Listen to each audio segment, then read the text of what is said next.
கர்த்தரை எப்பொழுதும் எனக்கு முன்பாக நிறுத்தி நோக்கிக் கொண்டிருக்கிறேன்.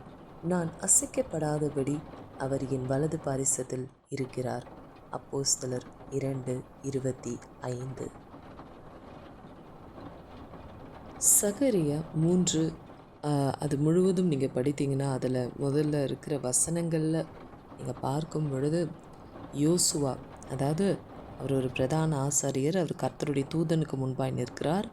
அந்த நேரத்தில் பார்த்திங்கன்னா சாத்தான் அவனுடைய வலது பாரிசத்தில் நின்று கொண்டு அவனுக்கு விரோதமாக ஏதாவது கிரியை செய்யணுன்ட்டு அந்த இடத்துல வந்து நிற்கிறான்.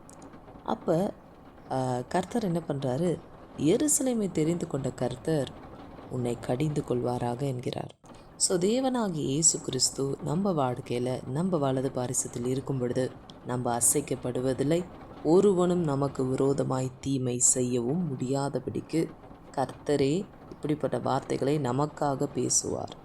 கர்த்தரை எப்பொழுதும் எனக்கு முன்பாக நோக்கி நிறுத்தி கொண்டிருக்கிறேன். காலையில் நைட்டு மத்தியானம்னு கிடையாது, 24/7 நீங்கள் இயேசு கிறிஸ்துவை அவரை நோக்கி இருக்கணும்.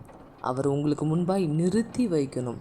அப்போ தான் தடைகளை நீக்கி போடுகிறவர் ராஜாவாக உங்களுக்கு முன்பாய் நடக்கும் பொழுது எல்லா தடைகளும் உங்களை விட்டு விலகும். ஸோ அப்படிப்பட்ட ராஜாதி ராஜாவை உங்களுக்கு முன்பாய் நீங்கள் எப்பொழுதும் கர்த்தரை எப்பொழுதும் உங்களுக்கு முன்பாய் நிறுத்தி கொண்டிருங்கள்.